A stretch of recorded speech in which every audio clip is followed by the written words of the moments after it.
హైదరాబాద్ను 3 కార్పొరేషన్లు ఒకటి అంటే ముఖ్యమంత్రి ఆలోచన అంతా హైదరాబాదు అత్యంత ఎక్కువ విస్తీర్ణం, ఇప్పుడు దేశంలో మొదటి స్థానంలో హైదరాబాద్ చేరింది. ఇప్పుడు అన్ని రాజధాని అన్ని ఢిల్లీని మించిపోయింది. ఒక మున్సిపల్ కార్పొరేషన్ గత ఇట్లా ఉంటే వ్యవహారం, మరి 3 చేసిన తర్వాత ఏమిటి ప్రయోజనం? 3 చేయడం ద్వారా 3 కార్పొరేషన్లకి ఇవాళ నగరం విస్తరిస్తున్న కొద్దీ ఆ మురికివాడల రూపురేఖలు కూడా మారిపోయినాయి. గ్రేటర్ హైదరాబాద్ రియల్ ఎస్టేట్ మీదే. ఎందుకు ప్రభుత్వాలు నగరీకరణ పైన ఎక్కువ దృష్టి పెడుతున్నారు? హైదరాబాదు చుట్టూ నగరీకరణ జరుగుతుంది. అంటే ఫ్యూచర్ సిటీ అనడము, మూసి రివర్ ఫ్రంట్ అనడము. ముఖ్యమంత్రి ముద్ర ఉండాలనే ఒక ప్రయత్నం ఉంది. ఆ పార్టీలో 1-2 నాయకులు వస్తారు, వాళ్ళు వీడియోల ముందు కెమెరాల ముందు మంచిగా వైరల్ అయ్యేటట్టు మాట్లాడుకొని వెళ్ళిపోతారు తప్ప ప్రభుత్వం చేస్తుందాన్ని.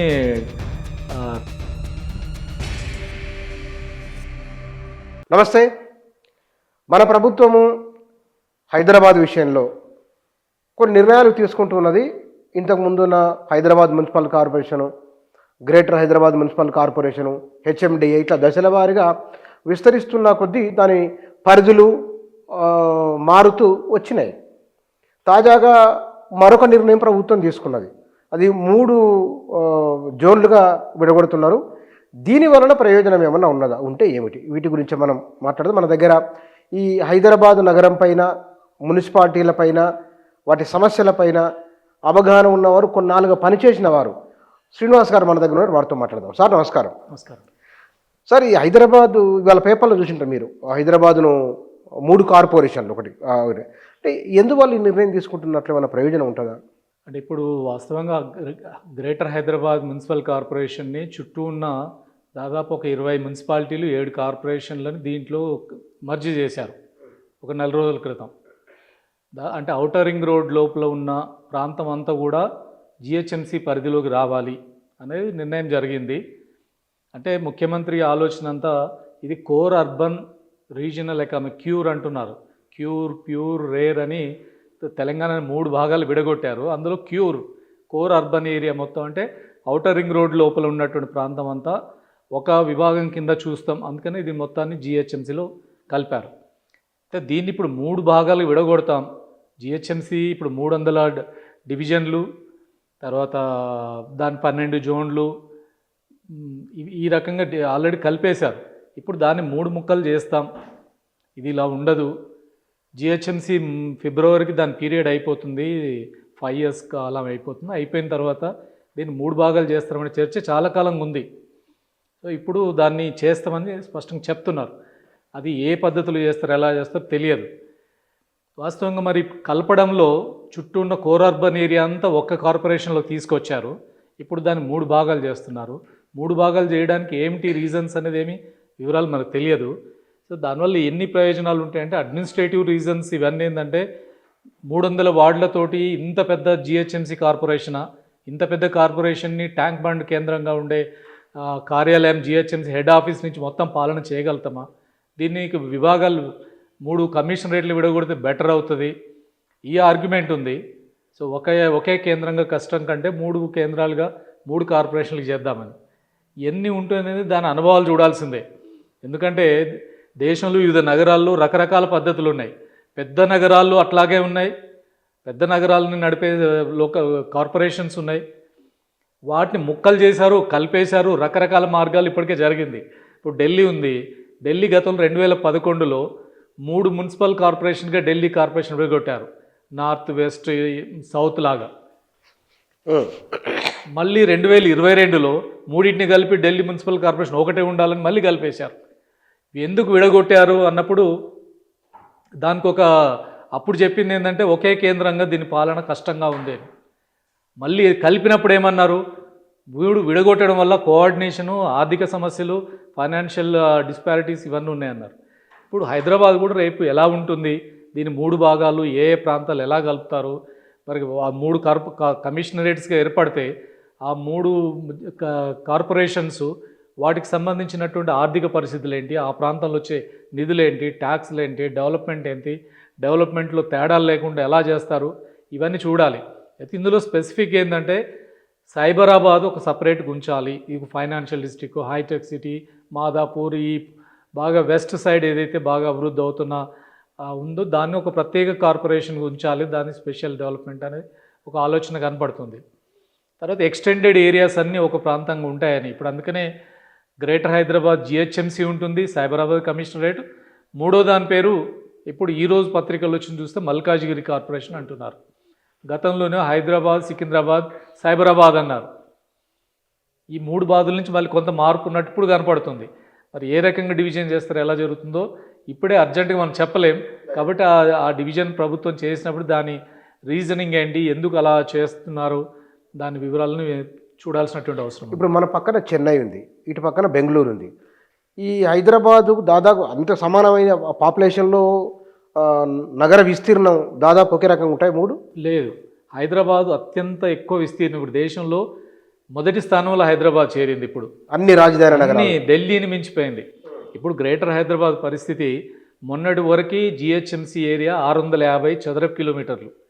ఇప్పుడు ఔటర్ రింగ్ రోడ్ లోపల ఉన్న ప్రాంతాలన్నీ కలిపిన తర్వాత ఇది 2058 చదరపు కిలోమీటర్లుగా మారింది.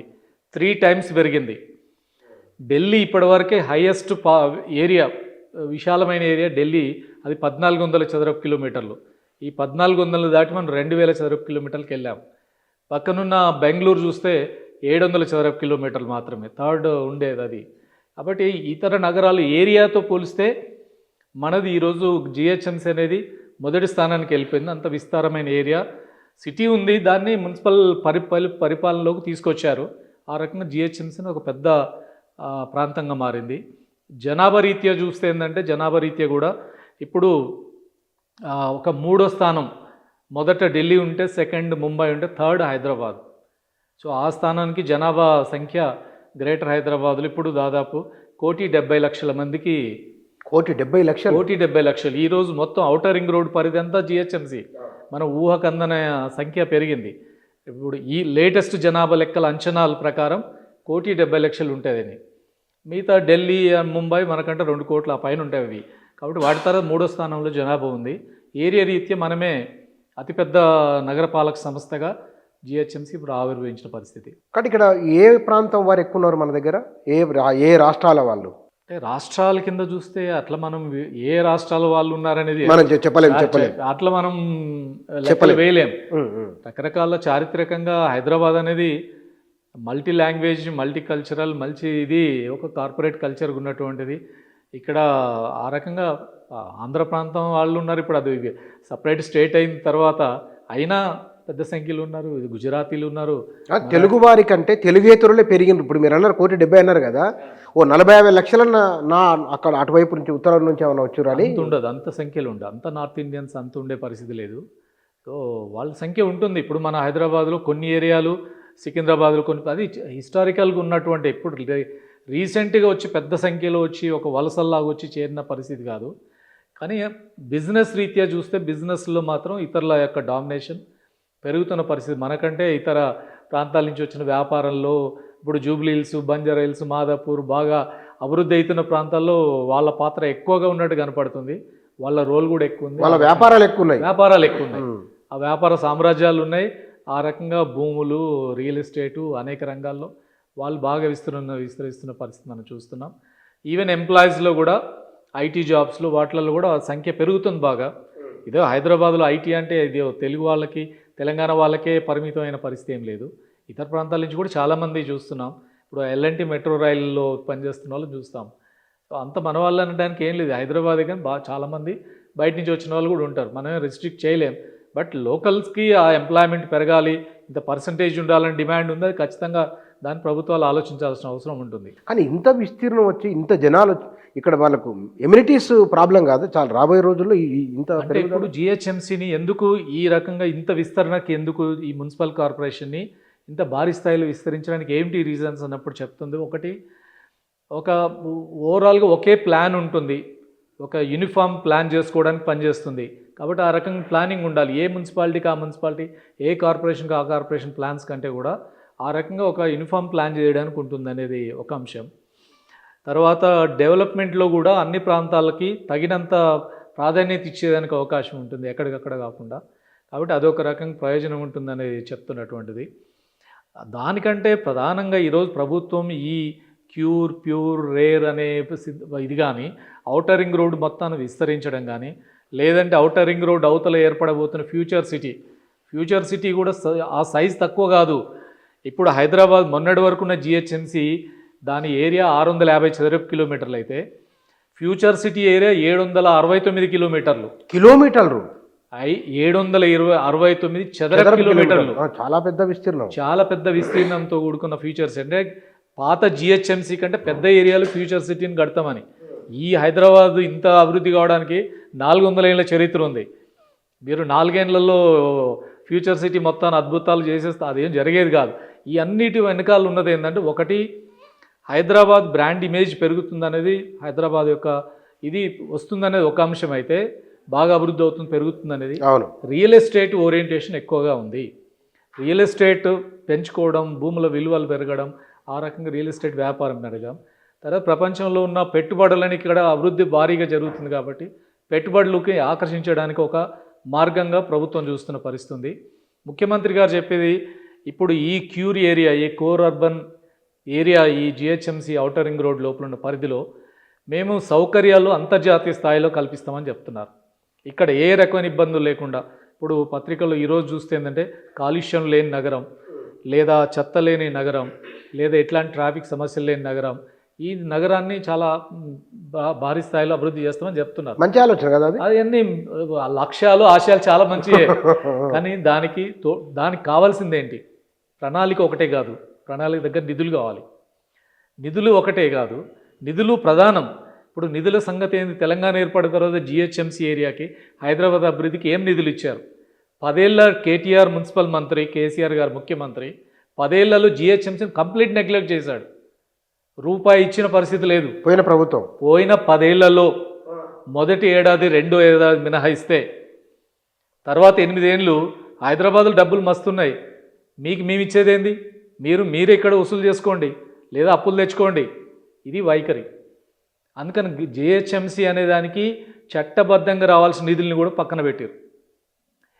కాంగ్రెస్ గవర్నమెంట్ వచ్చిన మొదటి 2 సంవత్సరాల్లో జిహెచ్ఎంసీకి కొన్ని నిధులు ఇచ్చారు. అది సాటిస్ఫైడ్ కాదు. కొంత నిధులు ఇచ్చారు, కొంత గుర్తించారు. ఎస్, గతంతో పోలిస్తే ఉన్నవాటిని లాగేసుకున్నారు వాళ్ళు.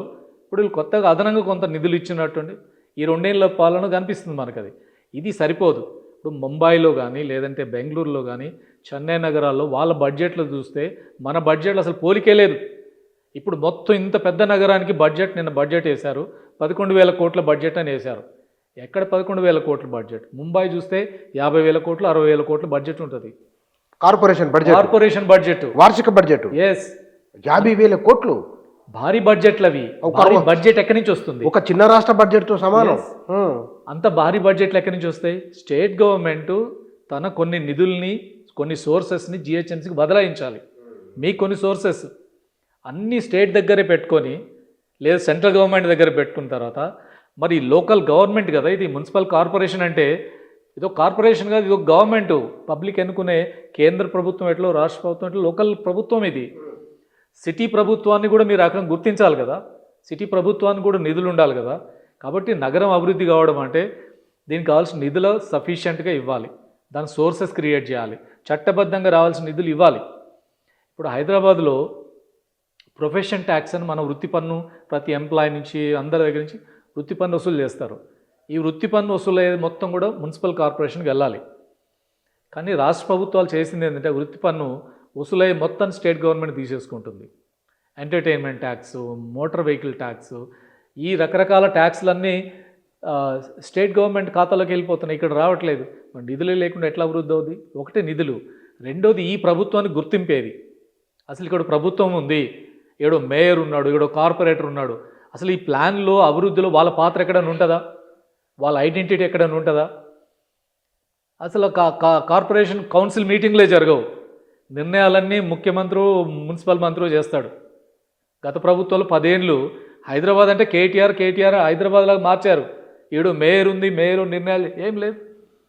ఇది ఒక ఉత్సవ విగ్రహంలాగా మారిపోయింది. కాదు, ఇదొక ప్రభుత్వం. ఇప్పుడు న్యూయార్క్ మేయర్ ఉన్నాడు. న్యూయార్క్ మేయర్ మమ్దాని అంటే ప్రపంచానికి తెలిసిపోయింది. నేను ఇజ్రాయెల్ అధ్యక్షుడు వస్తే నేను అరెస్ట్ చేస్తానని చెప్తున్నాడు. అన్ని పవర్స్ ఉన్నాయి అక్కడ. ఇక్కడ మేయర్కి ఏం పవర్స్ ఉన్నాయి? ఎవరన్నా ఢిల్లీ నుంచి prime minister president of India వస్తే గౌన్ వేసుకొని ఎయిర్పోర్ట్కి పోయి వెల్కమ్ చెప్పడానికి తప్ప ఆ తర్వాత మేయర్ చేస్తున్న పనేముంది? మేయర్లకి ఆ పాత్రే లేకుండా పోయింది. అంటే చేయనీయట్లేదా లేకపోతే కనుక? లేదు, చేయనీయట్లేదు.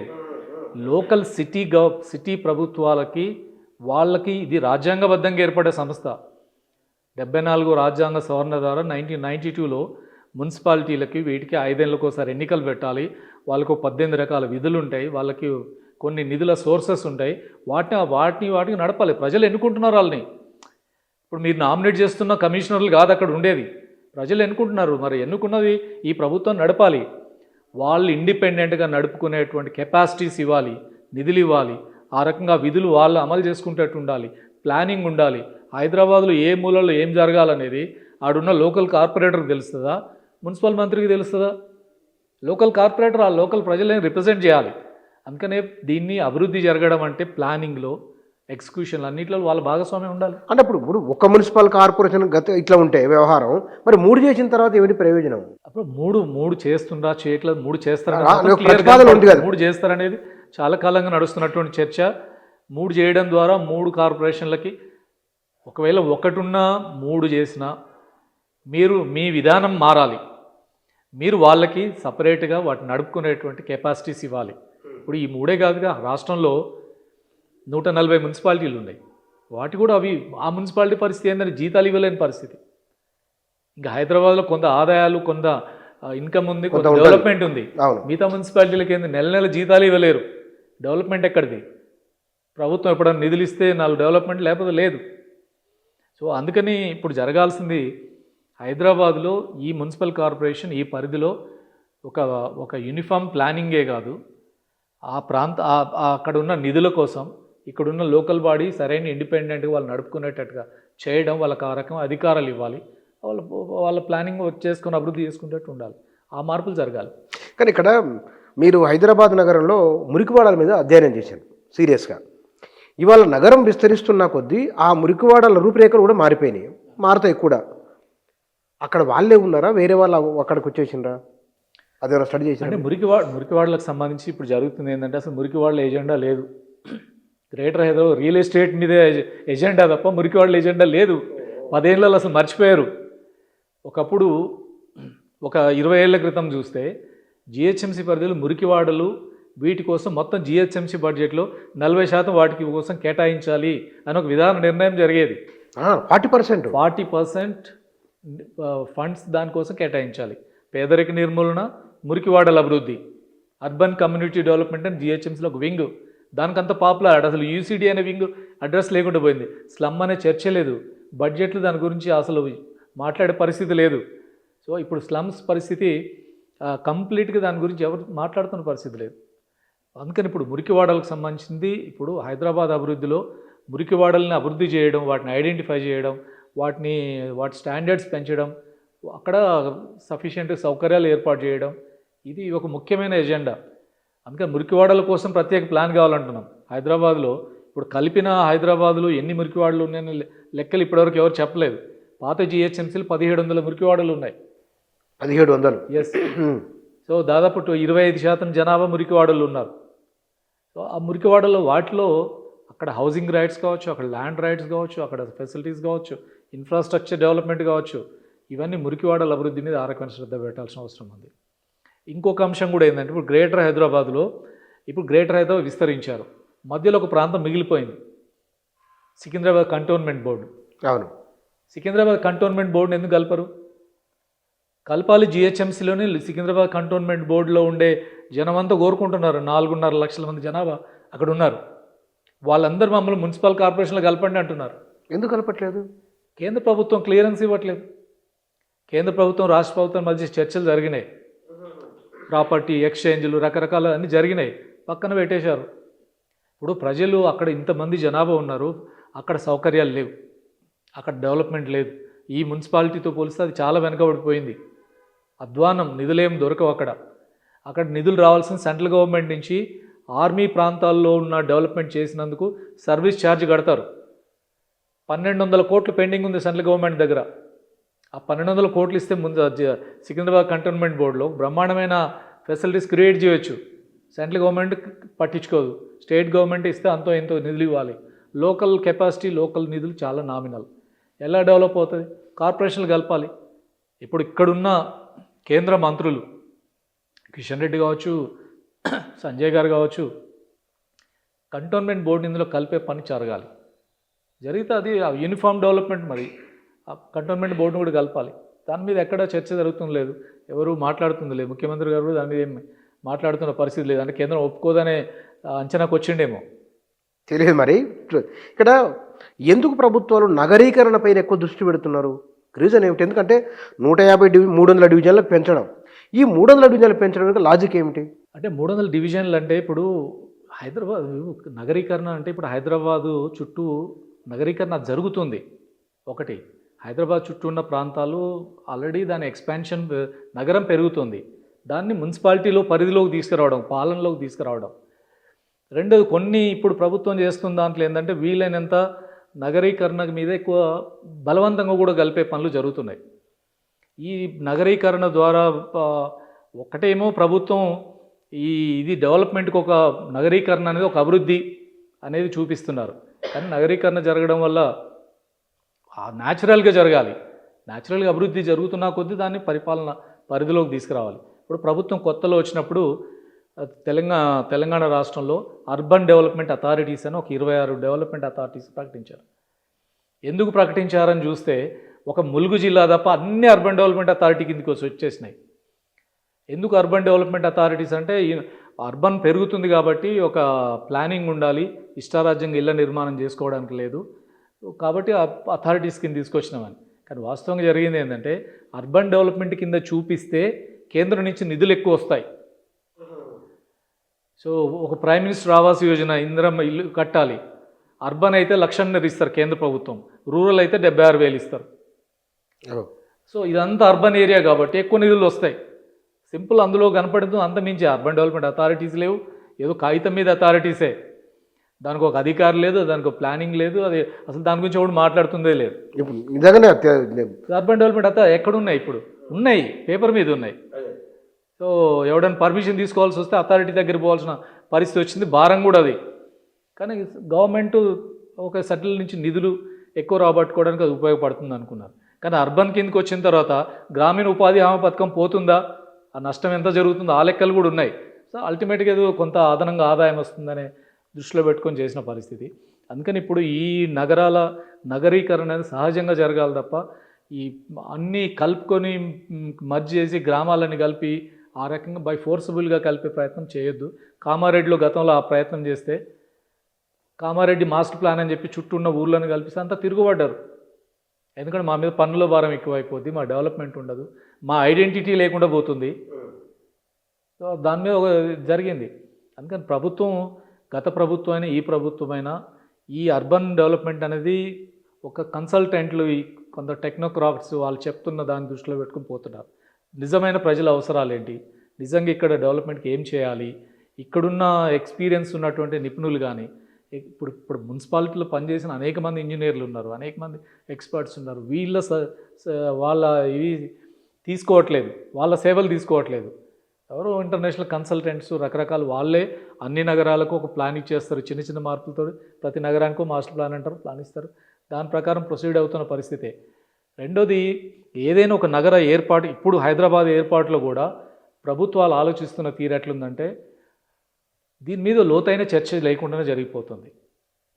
ఇప్పుడు ఒక నగరం విస్తరించాలి, 150 డివిజన్లు 300 డివిజన్లకు, దాని ప్రభావం ఎంత ఉంటుంది, కలుపుకుంటే దాంట్లో వచ్చే లాభాలు నష్టాలు, దీని కొద్ద చర్చ పబ్లిక్లో నడపాలి.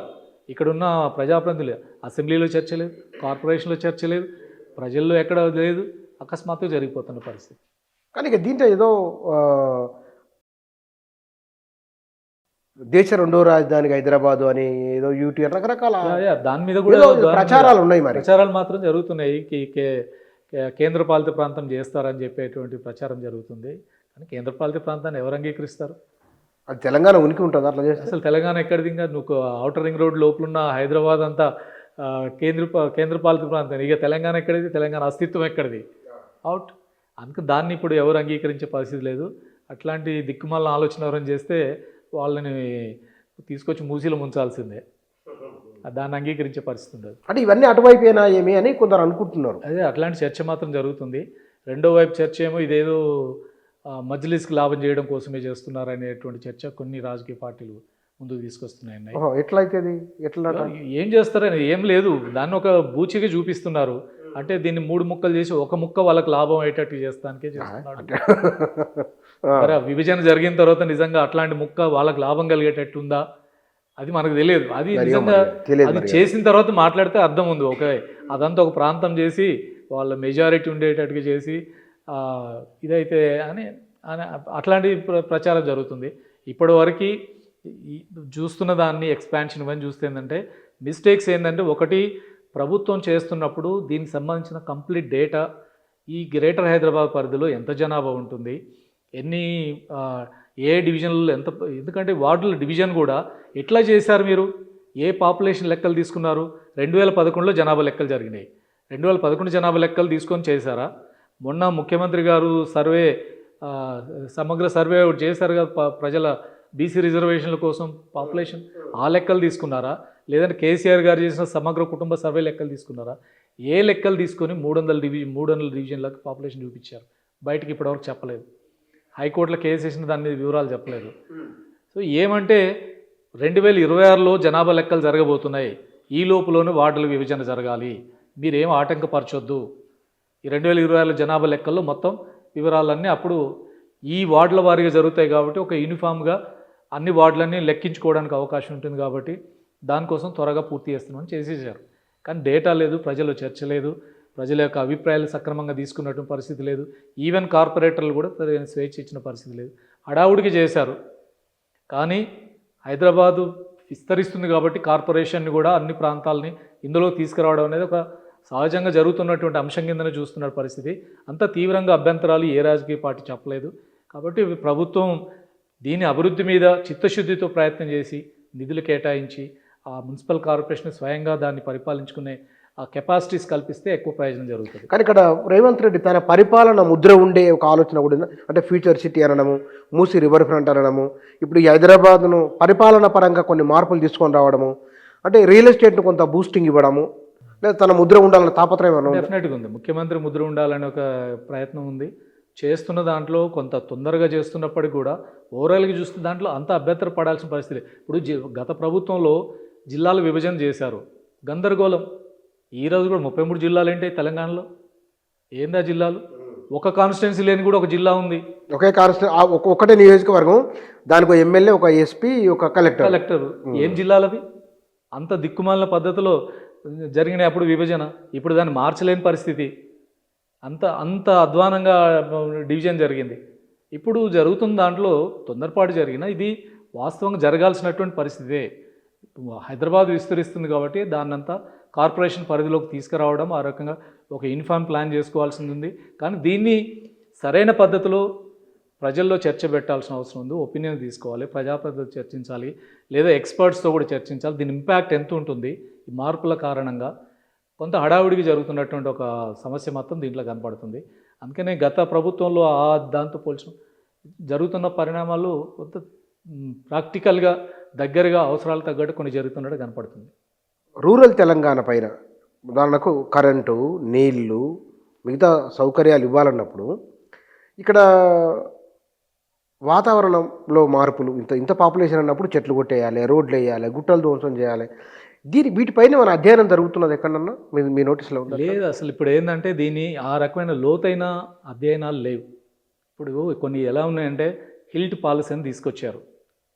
హిల్ట్ అంటే మొత్తం ఇండస్ట్రీస్ని హైదరాబాద్లో ఉన్న 22 ఇండస్ట్రియల్ ఏరియాస్ని ఔటర్ రింగ్ రోడ్ అవతలకు తరలిస్తాం, వీటన్నిటిని కూడా వాళ్ళకే ఆ ల్యాండ్ అప్పచెప్తాను ఒక పాలసీ తీసుకొచ్చారు. ఎందుకు తీసుకొచ్చారు ఈ పాలసీ అని అంటే, నగరంలో ఇండస్ట్రీస్ కాలుష్య పరిశ్రమలన్నింటి బయటికి తీసుకుపోతాం అన్నారు. కాలుష్య పరిశ్రమ బయటకు తీసుకుపోతే ఇంత పెద్ద నిర్ణయం, 22 పారిశ్రామిక ప్రాంతాలు, 99,000 ఎకరాల ల్యాండ్, కొన్ని వేల పరిశ్రమలు, వీటన్నిటి ఎట్లా తీసుకుపోతాం అర్జెంటుగా? కాలుష్యం లేకుండా చేయాలనే ఆలోచన మంచిదే, కానీ ఎలా జరుగుతుంది? సో అది ఆ పాలసీ ఇప్పుడు తీసుకొచ్చారు, కానీ అది ముందుకు పోవట్లేదు. ఏదైనా ఒక పాలసీ తీసుకొచ్చినప్పుడు దాన్ని సరైన మేధావులతో చర్చించాలి, నిపుణులతో చర్చించాలి, ఒక సరైన డిబేట్ జరగాలి. అట్లాంటి ఏ డిబేట్ లేకుండానే కొంచెం తొందరపాటుతో హడావుడిగా జరుగుతున్నట్టు కనపడుతుంది. అవి ఎదురు దెబ్బలు కూడా తగులుతాయి. అందుకని ప్రభుత్వం నగరీకరణ ఈ స్థాయిలో జరుగుతున్నప్పుడు దీని ప్రభావాలు ఎంత ఉంటాయి? ఇది టెక్నోక్రాట్స్ కన్సల్టెంట్లో చేయాల్సింది. ఈ హైదరాబాద్ నగరంలో మొదటి నుంచి పనిచేస్తున్న అనేక మంది ఎక్స్పర్ట్స్ ఉన్నారు. వాళ్ళు అనేక సంస్థలు ఉన్నాయి. వాటన్నిటి వాళ్ళు హైదరాబాద్ మీద మూసి మీద పనిచేసిన వాళ్ళు ఉన్నారు. కాలుష్యం మీద పటాన్చెరు పొల్యూషన్ మీద పనిచేసిన వాళ్ళు ఉన్నారు. ఇండస్ట్రీ పొల్యూషన్ రకరకాల అంశాల మీద పనిచేసిన ఎక్స్పర్ట్స్ ఉన్నారు. మీరు వాళ్ళతో చర్చించండి. హైదరాబాద్ చూడాలి. వాళ్ళు ఎవరితో మాట్లాడలేదు, ఎవరితో లేదు. ఎక్కడ జరుగుతుందో లేదు. నిర్ణయాలు అవుతుంటాయి, ప్రకటనలు వస్తుంటాయి, జరిగిపోతాయి. ఇవేమవుద్దంటే రేపు మరి బయట కూడా క్వశ్చన్ చేయట్లేదు కదా వీటి గురించి. ఇప్పుడు పొలిటికల్గా రాజకీయ పార్టీలు ఏమైనా మాట్లాడుతున్నాయా? ఆ పార్టీలో ఒకరు ఇద్దరు నాయకులు వస్తారు, వాళ్ళు వీడియోల ముందు కెమెరాల ముందు మంచిగా వైరల్ అయ్యేటట్టు మాట్లాడుకొని వెళ్ళిపోతున్నారు తప్ప ఒక కార్యాచరణ ఒక ప్రశ్న ఏమన్నా ఉన్నదా? తక్షణ రాజకీయ ప్రయోజనాలే ప్రధానంగా కనపడుతున్నాయి. ప్రభుత్వం చేస్తుందాన్ని తిరస్కరించడము, విమర్శించడము, లేదా డిఫేమ్ చేయడము, అడ్డుకోవడము, బురద జల్లడము ఈ పద్ధతిలో జరుగుతుంది తప్ప ఒక కన్స్ట్రక్టివ్గా ఒక లాంగ్ టర్మ్ పర్స్పెక్టివ్లో దీని మీద చర్చిస్తున్న పరిస్థితి లేదు. అది జరిగితే ఇప్పుడు ఇప్పుడు ఫ్యూచర్ సిటీ ఉంది. ఫ్యూచర్ సిటీకి మెట్రో రైల్ అన్నారు. ఫ్యూచర్ సిటీకి మెట్రో రైల్ ఎందుకు? ఏది శంషాబాద్ నుంచి ఫ్యూచర్ సిటీకి వెళ్ళే వాళ్ళు ఎవరైనా ఉన్నారు ఇప్పుడు జనాలు? అక్కడ ఫ్యూచర్ సిటీ ఉందా? అదంతా ఖాళీ జాగాలు ఉన్నాయి. అక్కడికి ఇప్పుడు మెట్రో రైల్ ప్లాను ఏంది అర్థం ఉందా? గతంలో రాయదుర్గం నుంచి శంషాబాద్కి మెట్రో రైల్ అని కేసీఆర్ గారు నిర్ణయం చేస్తే ఆ రోజు మేము వ్యతిరేకించాం. రాయదుర్గం నుంచి శంషాబాద్కి ఇప్పుడు మెట్రో రైల్ అవసరం ఏంటి? మెట్రోలో హైదరాబాద్లో అనేక రూట్లలో లేదు. జనావాసాలు ఎక్కువ ఉండి ట్రాఫిక్ సమస్యలు ఎక్కువ ఉన్న ప్రాంతాలకు మొదటి ప్రాధాన్యత. అక్కడ ఇంకా జనాభానే లేదు అక్కడ. అప్పుడే మెట్రో రైల్ అప్పుడు అపోజ్ చేసాం. రేవంత్ రెడ్డి గారు కూడా వచ్చి అదే చెప్పాడు. దాన్ని క్యాన్సిల్ చేశాడు. రాయదుర్గం నుంచి శంషాబాద్ ఎందుకు, ఎవరు ప్రయోజనాల కోసం జరుగుతుందని చెప్పాడు. ఇప్పుడు మీరు శంషాబాద్ నుంచి ఫ్యూచర్ సిటీకి ఎందుకు ఇంత డబ్బు వృధా చేయడం? మరి ఇప్పుడు ఈ 3 కార్పొరేషన్ల కథ కూడా అట్లే అవుతుందా?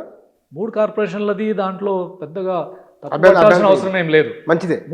ఈ 3 కార్పొరేషన్లు ఇది జనాభా ఉన్నారు, డెవలప్మెంట్ జరగాలి, బెటర్ పరిపాలన రావాలి. బెటర్ పరిపాలనకి ఒక కేంద్రంగా పరిపాలన కంటే 3 కార్పొరేషన్లు ఏర్పాటు చేయడంలో అభ్యంతరాలు ఏం లేవు. మరి ఢిల్లీ అనుభవం ఉంటుంది అంటే ఇంకా ఢిల్లీ అనుభవం అది 3 కలిపి ఒకటి చేశారు. ఇప్పుడు బెంగళూరులో ఉన్న పెద్ద గ్రేటర్ బెంగళూరు కార్పొరేషన్ 5 భాగాలు చేశారు. North, east, south, central, west అని 5 భాగాలు చేశారు బెంగళూరు. ఈ అనుభవాలన్నీ అధ్యయనం చేయాలి. ఏ అధ్యయనం లేకుండానే జరుగుతున్నట్టు కనపడుతుంది. అధ్యయనం చేసినట్టుగా మేము ఈ స్టడీ చేసాము, ఈ ప్రయోజనాలు ఉంటాయని ఒక నివేదిక అయినా బయట పెట్టిన పరిస్థితి లేదు. సెంటర్ ఫర్ గుడ్ గవర్నెన్స్లో ఇదంతా చేస్తున్నారట. మరి వాళ్ళు నివేదిక అయినా బయట పెట్టాలి కదా. ఎందుకు హైదరాబాద్లో మార్పులు ఎందుకు చేస్తున్నాం, దీనివల్ల ఏం ప్రయోజనాలు వస్తాయి అనేవి ఏమి లేవు. అంటే ప్రభుత్వం ఎలా ఆలోచిస్తుందంటే ఇవన్నీ బయట పెడితే ఎవడో కోర్టుకు వెళ్తాడు, మళ్ళీ అడ్డుకుంటారు. ప్రతిపక్షం ఇంతకంటే యాక్టివ్గా ఉంది. సో ఎక్కడ అడ్డుకుంటారో కాళ్ళల్లో కర్రలు పెడుతున్నారని ముఖ్యమంత్రి మాట్లాడుతున్నాడు. ఆ భయంతో అన్నీ రహస్యంగా ఒకే నిర్ణయాలు ప్రకటించుకొని ముందుకెళ్ళిపోతున్న పరిస్థితి కనపడుతుంది. ఇది అల్టిమేట్గా ఏంటంటే నష్టం జరుగుతుంది. అది లోతైన చర్చ జరిగి ప్లస్లు మైనస్లను ఆలోచించుకొని ముందుకు పోవాలి. Right sir, thank you. Hyderabad నగరంలో అంటే ఈ పరిధిని ORR లోపల ఉన్న భాగం, ORR బయట, ఆ తర్వాత rural Telangana regional ring road 3 భాగాలుగా ఇక్కడ పరిపాలనా పరంగా తీసుకున్న ఒకనొక నిర్ణయం. ఇందులో ఇప్పటికిప్పుడు చూస్తే కనుక నష్టమేమి లేదు, కానీ దీని వలన కలిగే ప్రయోజనం ఏమిటో బహుశా రాబోయే రోజుల్లో ఆచరణలోకి వచ్చిన తర్వాత కానీ మనం చెప్పలేమంటున్నారు వారు. Thank you.